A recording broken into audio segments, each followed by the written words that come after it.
What is meant by water of crystallization? Explain the crystallization salts contain water of crystallization. ठीक है, बहुत ही अच्छा question, बहुत ही conceptual question. बहुत बार सुना कि सर वाटर ऑफ क्रिस्टलाइजेशन के बारे में बात हो रही है. स्टार्टिंग में आपने क्वेश्चन दिया था कि इसमें वाटर ऑफ क्रिस्टलाइजेशन कितना है, हमने बोला था सर इसमें आधा है, इसमें 10 है. पर सर ये चीज़ समझ में नहीं आई कि ये वाटर ऑफ क्रिस्टलाइजेशन आखिर कहते किस चीज़ को है और इसका क्या बेसिकली मोटिव क्या है. ये वाटर ऑफ हमें ज़रूरत क्यों है पानी की. सर पानी हम मिला रहे हैं तो बेसिकली तो किसी कोई चीज़ डाइल्यूट होती है, बट यहाँ पर पानी नहीं मिला रहे हैं तो उस फॉर्मूले को वैसा बोला भी नहीं जा रहा है. जैसे कि सर यहाँ पे सोडियम कार्बोनेट था, सोडियम कार्बोनेट में जब तक पानी नहीं डाला तो सर उसको बेकिंग सोडा नहीं बोल दिया, सॉरी वॉशिंग सोडा नहीं बोल दिया. ठीक है, ऐसा क्यों. ठीक है, तो अगर आप ध्यान से देखो तो हम बोलते हैं ना कि जैसे कि सर चाय बनाते हैं हम. ठीक है, एक एग्जांपल लेते हैं, चाय बनाने. ठीक है, अच्छी चाय बनाने के लिए क्या क्या चाहिए. सर दूध चाहिए, दूध के साथ साथ सर पानी भी चाहिए. ठीक है, सर पानी चाहिए, सर चाय पत्ती चाहिए, क्या चाहिए, शक्कर चाहिए, अदरक डालते हो तो अदरक, इलायची डालते हो तो इलायची, जो भी है ये सब चीज़ें लेते हैं चाय बनाने के लिए. ठीक है, कोई चीज़ मिस तो नहीं हो गई. अब मैं इसमें से कोई भी एक कंपोनेंट हटा लेता हूँ, एक काम करता हूँ मैं दूध हटा लेता हूँ, तो चाय कैसी बनेगी. सर वो ब्लैक टी बनेगी. ठीक है, मैं शक्कर भी डाल लेता हूँ इसमें से, कैसे बनेगा. सर फीकी ब्लैक टी बन जाएगी. ठीक है, अब मैं इसमें से पानी हटा लेता हूँ, अब कुछ बनेगा. सर अब तो कुछ नहीं बनेगा और चाय पत्ती जल जाएगी. ठीक है, तो बेसिकली कंपोनेंट सारे होंगे तभी तो जो चाय है ऑथेंटिक, जो आप चाय देखते हो वो चाय बन पाएगी. तो ये समझो कि ये जैसे चाय हमने बनाई तो ये चाय का एक स्ट्रक्चर था कि अब चाय में ये कंपोनेंट्स डलते हैं, ये उसका एक स्ट्रक्चर था. वैसे ही समझो कि कैसे एक बिल्डिंग बननी है. ठीक है, अब बिल्डिंग बनेगी तो 4 माले की बिल्डिंग है तो आपको 4 माले चाहिए. तो ऐसा तो नहीं है आप 2 माले बना दोगे, एक पहले बना दो और एक एंड में बना दो तो बिल्डिंग वैसी दिखेगी जैसे आपने पेपर में देखा था. 4 मालों की ज़रूरत है आपको, सारे माले बनाने पड़ेंगे. तो स्ट्रक्चर कंप्लीट होने के लिए, स्ट्रक्चर के लिए कुछ तो चाहिए, ऐसा तो नहीं है बीच में आप खाली छोड़ सकते हो. तो ये जो स्ट्रक्चर कंप्लीट होता है यानी कि डिज़ाइन कंप्लीट होती है, इस डिज़ाइन को कंप्लीट करने के लिए समझो कि जो भी आपको आइटम लग रहा है यानी कि जो भी आपको कंपोनेंट लग रहा है, ठीक है, वाटर के रूप में है, उस कंपोनेंट को या उस मॉलिक्यूल को हम बोलते हैं वाटर ऑफ क्रिस्टलाइजेशन. आ रहा है समझ में.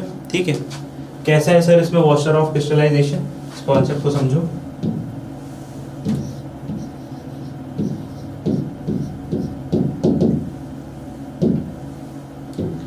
अब यहाँ पे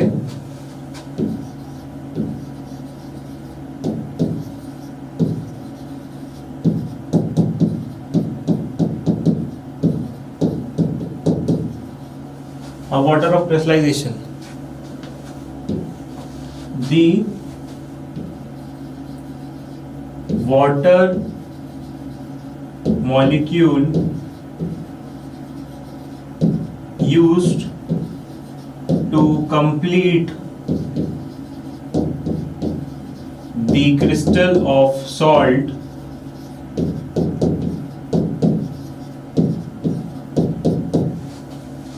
is called water of crystallization.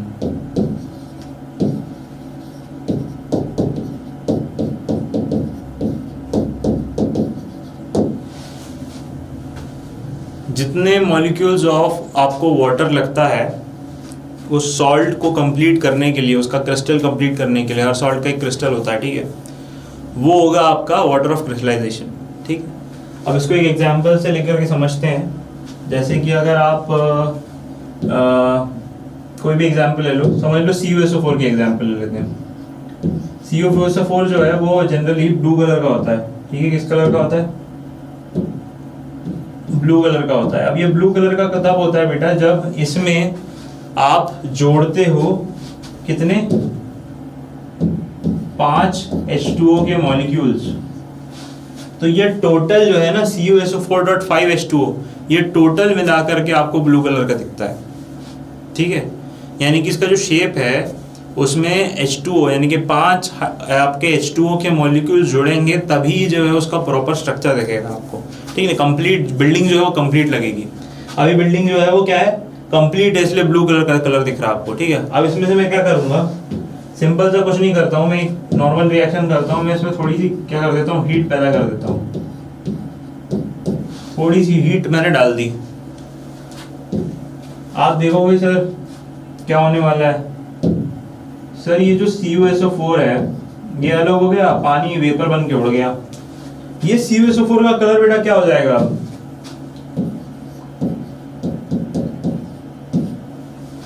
White.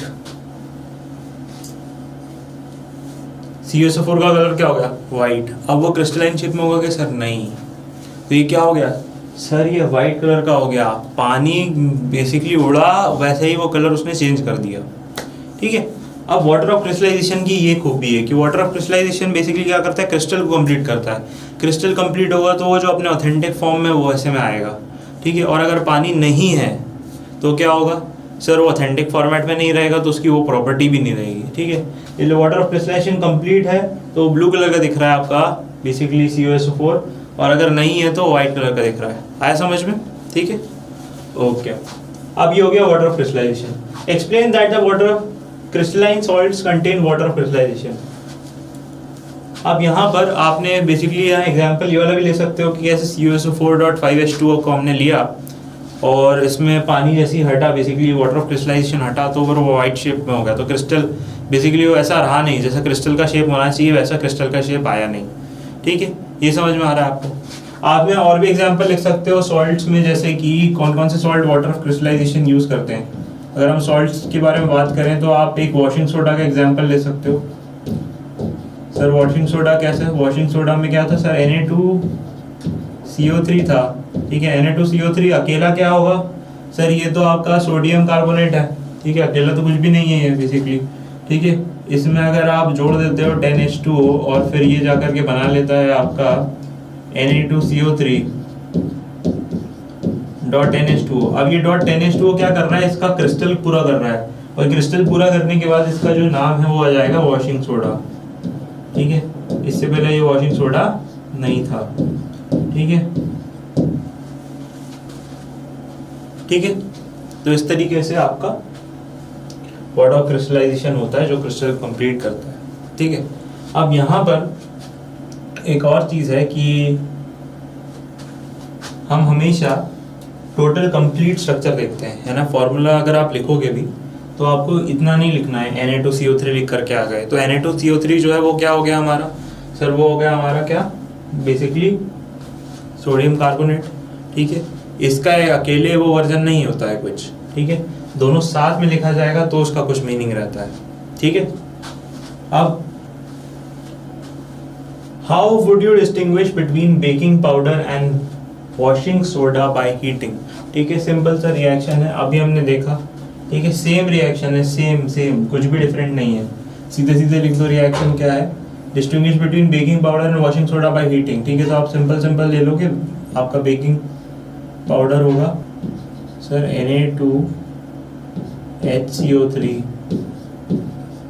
को हीट करने पे हमको मिलेगा Na2CO3 plus CO2 plus H2O,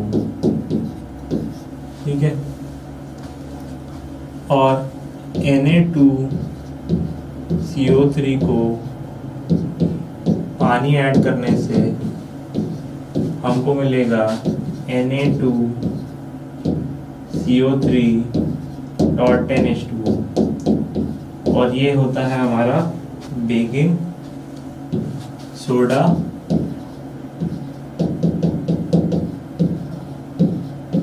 और ये होता है हमारा वॉशिंग सोडा, ठीक है। ये होगा बेकिंग सोडा और ये हो गया आपका वॉशिंग सोडा, ठीक है। हीट से कैसे डिफरेंट है कि किस तरीके से आप बेकिंग सोडा को हीट करते हो तो आपको Na2CO3 मिलता है, ठीक है। और Na2CO3 में जब आप पानी ऐड करते हो तो आपको क्या मिलता है, वॉशिंग सोडा मिलता है, ठीक है। तो एक सिंपल सा आप एग्जांपल लेकर के देख सकते हो, एग्जाम्पलर का एक क्वेश्चन है, ठीक है। जितनी बार हम देखेंगे, आंखों के सामने देखेंगे, उतनी बार हमको क्या होगा, रिवाइज होता रहेगा, ठीक है। इसलिए आपको बार बार करवा रहे हैं। नेक्स्ट में बढ़ते हैं। Salt A commonly used in bakery products on heating gets converted into another salt B which is itself used for removal of hardness of water, and a gas C is involved. The gas C when passed through lime water turns milky. Identify A, B and C. ठीक है, question को एक बार और पढ़ो, ठीक है, आप अपने आप समझ जाओगे। अभी 2-3 क्वेश्चन आपने ऐसी तरह के देखे हैं, एग्जैक्टली वही क्वेश्चन है, एग्जैक्टली वही है, बस उसको थोड़ा इंटरप्रिटेशन उसका थोड़ा सा उन्होंने क्या कर दिया, घुमा दिया। ठीक है, मैं आपको सामने से भी लिख करके बताऊंगा, आप बता दोगे अरे सर ये तो वही बात है, सेम बात है। ठीक है, देखो A, B and C, अब मैं आपको बताऊंगा कि इसको देखने का तरीका क्या है। यूज्ड इन सॉल्ट A किस में यूज हो रहा है सर, बेकरी में यूज हो रहा है, बेकरी प्रोडक्ट्स, बेकरी नाम से ही समझ रहा है सर, बेकरी बेकरी बेकरी। ठीक है, दिमाग में रखना है इसको। हीटिंग करनी पड़ेगी, इसको क्या करना पड़ेगा, गर्म करना पड़ेगा, कन्वर्ट होता है सॉल्ट बी में। ये जो सॉल्ट बी है बेटा, ये आपको यूज में आता है removal of hardness of water, removal of hardness of water. ठीक है, और एक गैस सी वॉल्व होता है। ठीक है, गैस सी वॉल्व होता है। ठीक है, अब मैं आपको रिएक्शन लिख के बताऊंगा, फिर आप बोलोगे अरे सर ये तो हमको पता था, ये तो पता था, फिर पहले क्यों नहीं बोला। सॉल्ट ए जो है बेटा वो है आपका Na2HCO3, सॉल्ट ए। सर कैसे ये सॉल्ट है, क्योंकि ये आपको यूज में होता है बेकरी में। क्यों ये सर बेकरी में यूज होता है, क्योंकि ये बेकिंग सोडा है।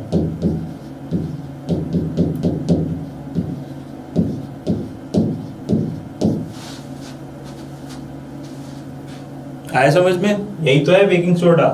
ठीक है सर, दूसरा इसको हीट करो तो, इसको हीट करो तो सर कर दिया तो एक और सॉल्ट बनेगा, बना दिया।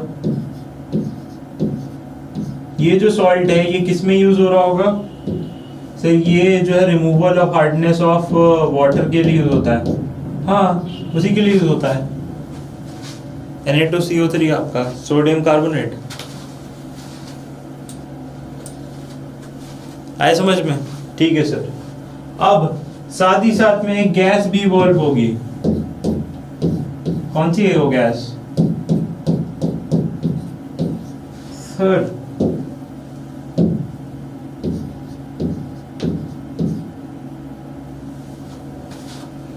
CO2। और इसको चेक करने का तरीका, CO2 को मिल्की वाटर से पास कराओ,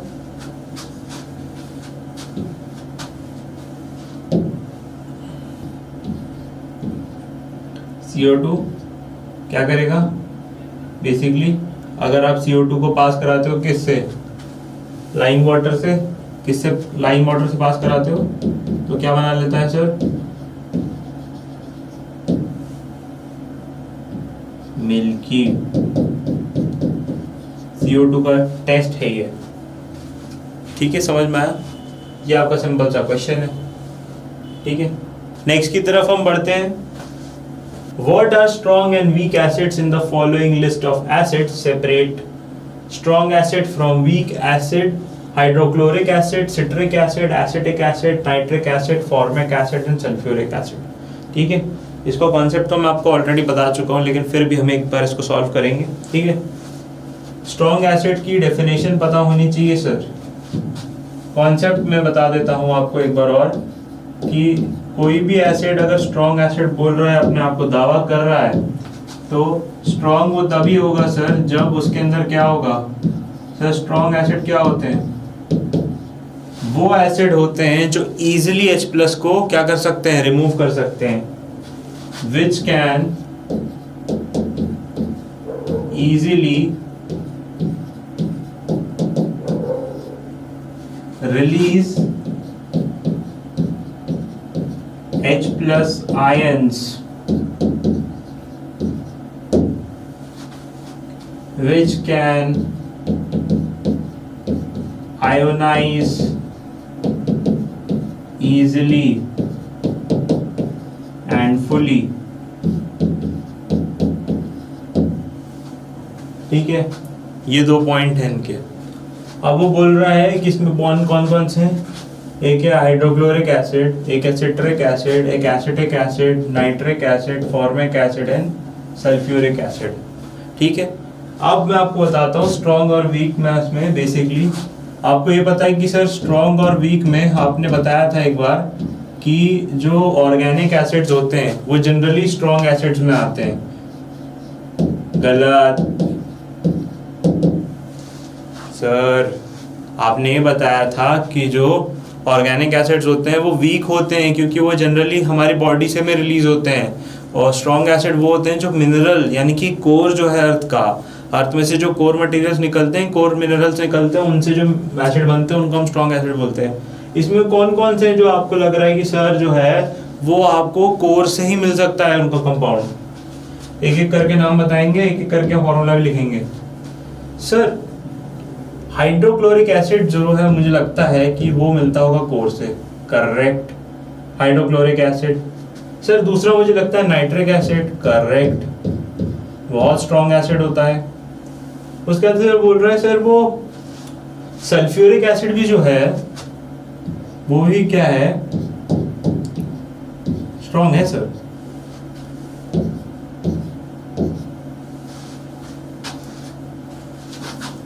HCl, HNO3, H2SO4 तीनों स्ट्रॉन्ग एसिड्स। ठीक है, HCl, HNO3 और H2SO4। वीक एसिड का नाम बताओ, फटाफट बताओ वीक एसिड का नाम। सर वीक एसिड में आ जाएंगे आपके सारे जो बचे हुए एसिड हैं। स्मार्टली खेल गए।